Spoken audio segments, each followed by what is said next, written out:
Bonjour à tous, bienvenue sur le Cheveu sur la langue. Aujourd'hui, nous sommes avec Navi Raju. Bonjour Navi. Bonjour. Du coup, vous êtes un Français d'origine indienne qui en ce moment travaille aux États-Unis. Est-ce que vous pouvez vous présenter votre métier en quelques mots? Je suis co-auteur de deux livres, L'innovation Jugaad et L'innovation frugale. Je suis conseiller en innovation leadership auprès des grands groupes à travers le monde. Et ma passion, c'est effectivement l'innovation et en particulier l'innovation frugale. Et justement, on vous présente un peu comme le pape de l'innovation frugale. Comment vous définiriez ce concept? Alors l'innovation frugale, c'est une nouvelle approche d'innovation qui vise à créer plus de valeur économique et sociale en utilisant beaucoup moins de ressources.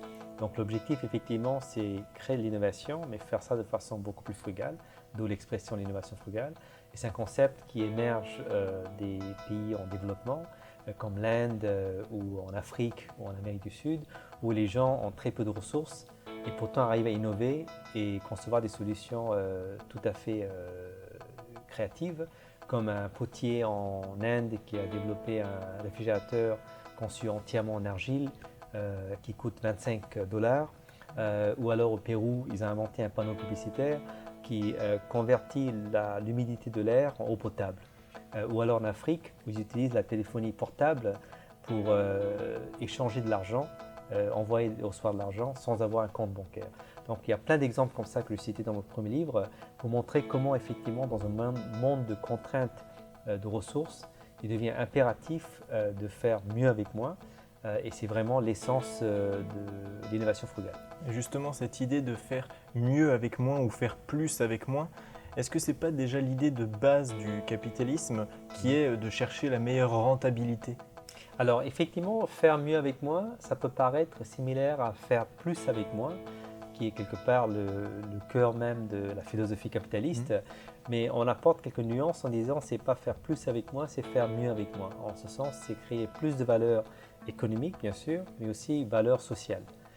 Donc c'est comme j'appelle des fois, c'est pas que la valeur matérielle, hein, c'est aussi la valeur intangible, c'est donner du sens quelque part au métier qu'on a. Et puis deuxièmement, c'est aussi réduction de ressources, c'est pas réduire les coûts ou les effectifs, mais au contraire, c'est aussi réduire les coûts environnementaux, en particulier réduire l'utilisation de ressources rares, que ce soit le pétrole bien sûr, mais que ça peut aussi être l'eau par exemple, qui est en train de devenir une ressource très très rare, comme vous le savez très bien. Donc l'innovation frugale, c'est faire mieux avec moins, c'est-à-dire créer plus de valeur économique et sociale, tout en réduisant l'empreinte environnementale. Pourquoi les entreprises occidentales n'ont pas pensé à ce mode d'innovation? Est-ce qu'il est moins rentable pour elles? Et si tel est le cas, quels sont les arguments qui pourraient les convaincre de passer à l'innovation frugale? Alors effectivement, les entreprises occidentales n'avaient pas un impératif dans les décennies précédentes d'adopter l'innovation frugale, tout simplement parce que les acteurs principaux auxquels ils répondent, que ce soit les consommateurs ou les employés qu'ils ont, ou même la société ou le gouvernement, ne mettaient pas la pression sur eux pour faire mieux avec moi. Mais maintenant, qu'est-ce qui se passe? C'est qu'il y a une grande bascule en termes des valeurs et des attentes des consommateurs, particulièrement en Occident. On voit de plus en plus de consommateurs depuis la crise de 2008 qui sont en train de devenir beaucoup plus économes, donc frugaux quelque part dans le comportement d'achat. Et deuxièmement, ils recherchent aussi de la valeur et du sens. Donc 55% des consommateurs veulent acheter des produits, des marques qui sont engagées sur le plan social, environnemental. Donc cette mutation de valeurs, hein, quelque part, des comportements et des attentes des valeurs des consommateurs en Occident, ça c'est un premier facteur qui va forcer les entreprises occidentales à apprendre à faire mieux avec moi, c'est-à-dire concevoir et offrir des solutions frugales qui non seulement sont abordables, mais aussi sont beaucoup plus durables. Et d'un autre côté, il y a aussi le gouvernement qui commence à mettre la pression en disant effectivement, vous devez recycler par exemple mieux vos déchets électroniques, c'est le cas en Europe par exemple, ou le cas aux États-Unis où Obama a mis une pression sur l'industrie d'électricité, hein, d'énergie, à devenir plus propre. Donc on voit tout d'un coup, c'est qu'il y a aussi des gouvernements à travers le monde occidental qui commencent à mettre la pression sur les entreprises pour faire mieux avec moi.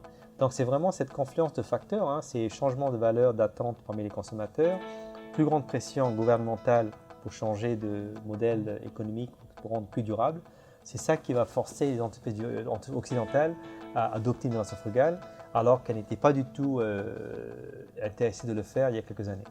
C'est en fait l'émergence du consommateur conscient qui veut vraiment être au courant de ce qu'il achète qui va changer tout le paradigme économique. C'est ça, parce que d'ailleurs, il y a des gens qui disent maintenant consommateurs, avant les entreprises les considéraient comme unidimensionnels.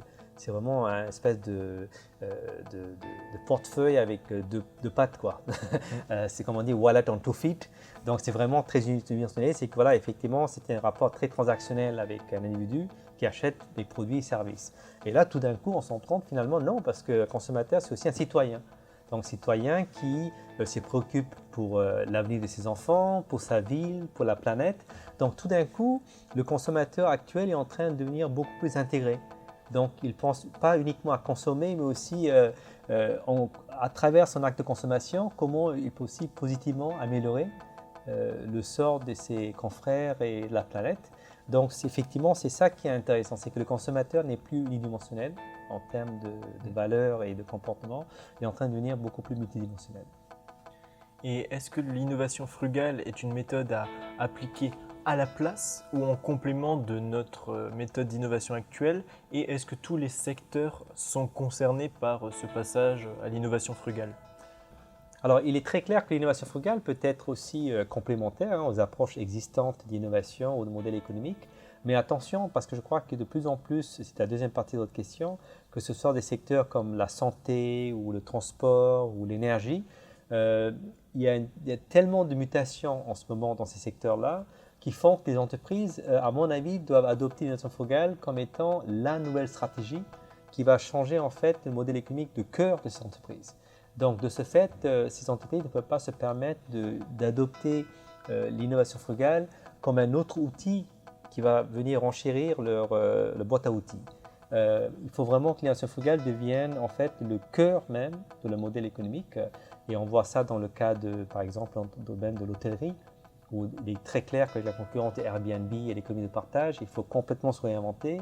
Dans le cas de la mobilité et le transport, on voit effectivement la SNCF qui est en train de se réinventer complètement autour de la concept de mobilité frugale, par exemple. Donc je crois que secteur après secteur, par exemple santé, moi j'habite aux États-Unis, il y a un très gros souci, c'est que les dépenses santé sont en train de s'accroître de façon exponentielle. Donc tout d'un coup, l'innovation frugale devient la méthode, la seule méthode qui peut effectivement permettre à beaucoup de secteurs d'augmenter la valeur offerte aux consommateurs tout en minimisant l'utilisation de ressources, que ce soit le capital ou les ressources naturelles. Et du coup, est-ce que vous pensez que ce passage à l'innovation frugale serait un premier pas vers la sortie de la crise qui frappe le monde aujourd'hui? Moi, je pense que l'innovation frugale va effectivement être une voie de salut pour les économies occidentales parce que effectivement, la crise qu'on traverse en ce moment, c'est une crise de modèle et une crise de valeur. Ce n'est pas une crise économique. En ce sens que c'est une crise de valeur parce que d'un côté, on voit qu'effectivement le modèle capitaliste actuel, qui est relativement gourmand en ressources, relativement polluant et pas vraiment soucieux de la valeur sociale qu'elle crée, elle ne marche plus. Elle est de plus en plus contestée.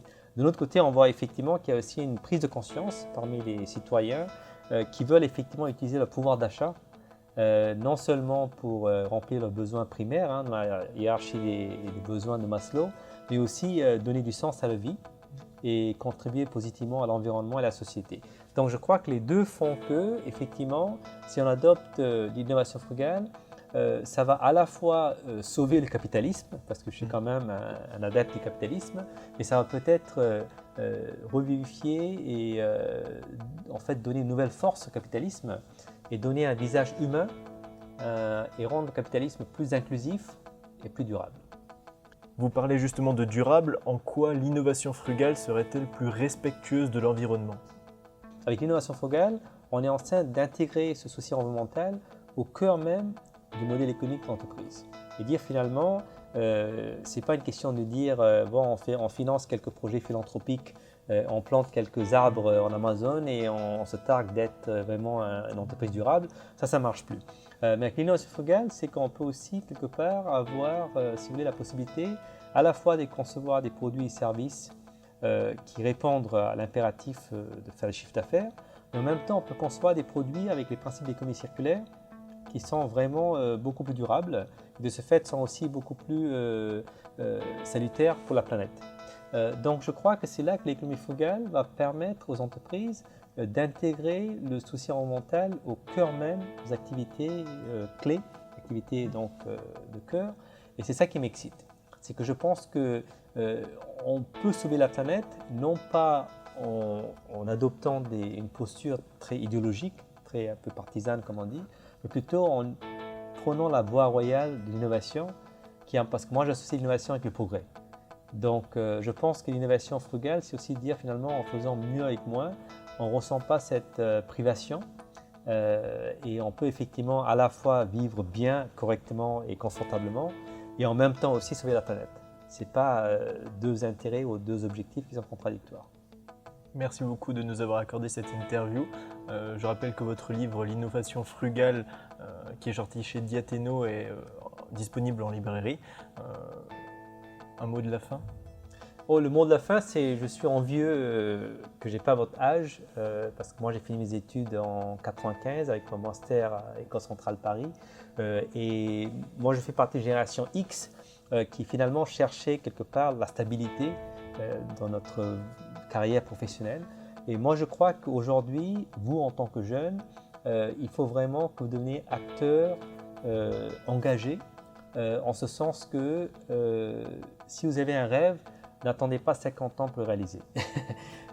Si vous avez un rêve, vous pouvez maintenant concrétiser ça. Il y a maintenant des plateformes, il y a des communautés maintenant pour convertir votre rêve en réalité beaucoup plus vite et beaucoup plus tôt. À votre âge, maintenant à 25 ans, 26 ans, une fois que vous avez fini les études avancées, je crois que vous avez maintenant beaucoup plus de choix. Vous pouvez effectivement adopter les principes d'innovation frugale pour lancer votre propre boîte en tant qu'entrepreneur par exemple. Donc moi quelque part je suis très envieux que je n'ai pas votre âge en ce moment pour pouvoir justement donner libre cours à ma créativité et concrétiser mes rêves beaucoup plus tôt dans ma vie. Et vous avez la chance de le faire, donc profitez-en.